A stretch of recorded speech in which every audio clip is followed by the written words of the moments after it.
Well, welcome everybody to episode 31 of 1 plus 1 makes 2. I hope you've all enjoyed your summer vacation the last 3 months. I know I have, but one thing all vacations have in common, they're never long enough. Well, down to business now. Many of the same issues are still with us since our last podcast in June. Political, scientific, educational, financial. We will be discussing all the above during our next 30 episodes, plus any new events which impact our lives. And we remain adamant, intractable, plainly rock hard, that our conclusions be determined by common sense. Please recall that common sense is based on logical reality. Don't forget that. And I must mention now, for now is always the best time, a new segment of our podcast. Having lived solitarily for many years, I have personally prepared, all the while disdaining cooking, thousands of meals, all with preparation time of 5 seconds to 5 minutes, with the same cleanup time. So I will be sharing my 5-second to 5-minute preparation time entrees so that you, our listeners, can make from scratch. Yes, from the time you scratch your head wondering what the hell you're going to eat for dinner tonight until you have placed the last cooking utensil into its designated kitchen drawer. Well, listeners, earlier today, I ran a few mundane errands outside my normal daily orb and drove through an area which 3 months ago, when last I saw it, had been a completely forested area, but has now been converted to several hundred acres of yellow clay scattered with brick foundations and wooden frameworks, no doubt a future apartment complex with retail spaces. The efficacy of bulldozers to level a virgin or old-growth forest is astounding, but not nearly as astounding as the destruction of its wildlife and carbon capture.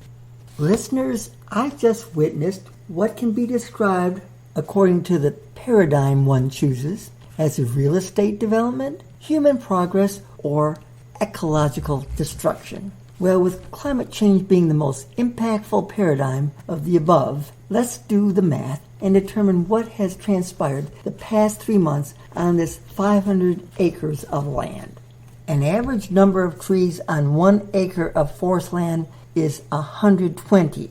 Let's say that again. 1 acre of forest land, on the average, has 120 trees growing on it. So doing the math, 500 acres times 120 trees per acre equals 60,000 trees on this 500 acres of extremely old-growth forest land, completely destroyed during the last 3 months with all its ecological inhabitants, mammals, birds, insects, reptiles, amphibians, you name it.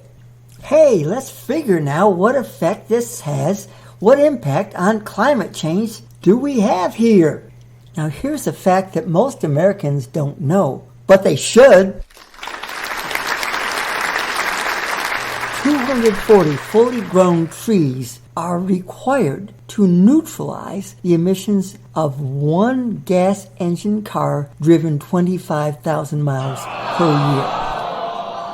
In other words, 2 acres of forest are needed to neutralize the emissions of only one car. So good old common sense states that the construction of a 500-acre residential/commercial complex has destroyed Mother Nature's ability to cleanse her atmosphere of the emissions of 225 cars, each driven 25,000 miles per year. That, frankly, listeners, scares the living hell out of me.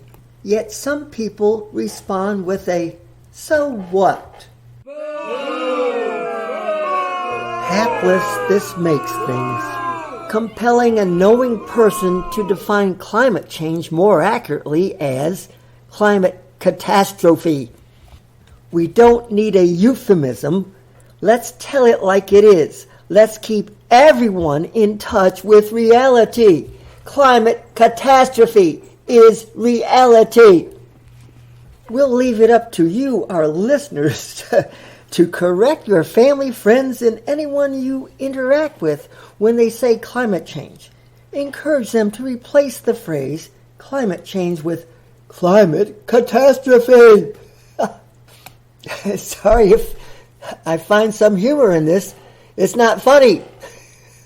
Let me just continue with some more statistical dread. There are, at present, over 286 million vehicles registered here in the United States. The word vehicle includes all cars, trucks, and motorcycles. Using as our average that 240 trees are required to neutralize the emissions of one vehicle driven 25,000 miles per year, it now becomes easy to calculate the number of trees in the United States required to neutralize all the emissions of these 286 million vehicles.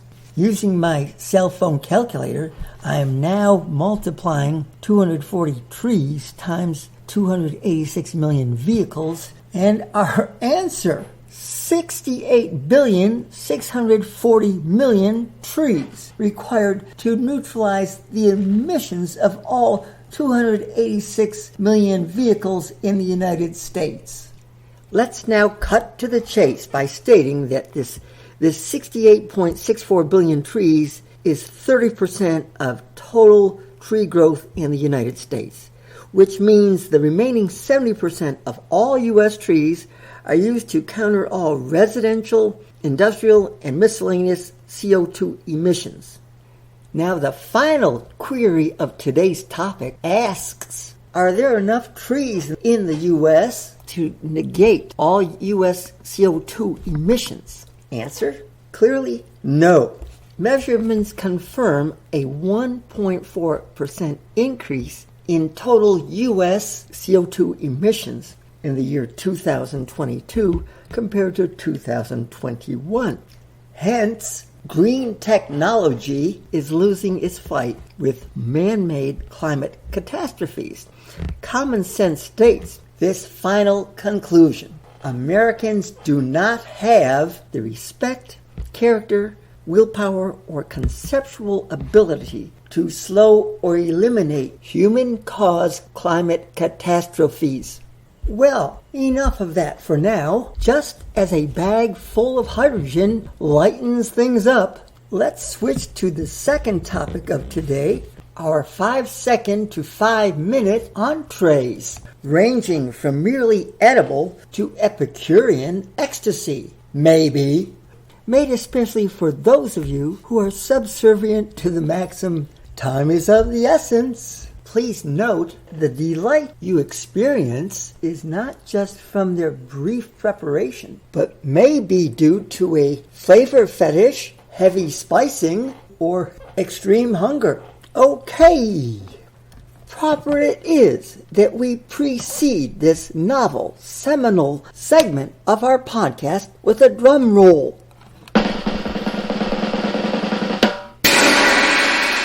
Yes, thank you. Oh yes, we mustn't forget the crashing cymbals.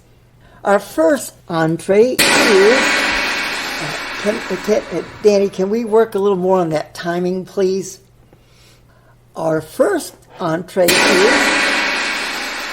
of course, more crashing cymbals. Our first entree is one 15-ounce can of peas, which will provide a satiating 210 calories and also contribute iron, calcium, potassium, vitamin D, and protein to your daily requirements. To savor more flavor, sprinkle garlic, marjoram, mint, black pepper, and for additional calories, pour some olive oil into the mix. And to avoid the liquid and peas cascading down your chin onto your shirt, I recommend that you squeeze the can first to form a narrow ellipse so that the contents exit directly from can to mouth.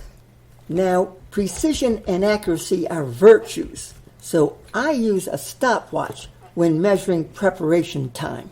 Before starting, I stand erect at the center of my kitchen floor. When the gun sounds, Danny, I only meant that figuratively, and no need for symbols. And you know as well as I, Mr. Apathy, the studio manager, will not give us time to edit this out. Jeez, where was I? Okay.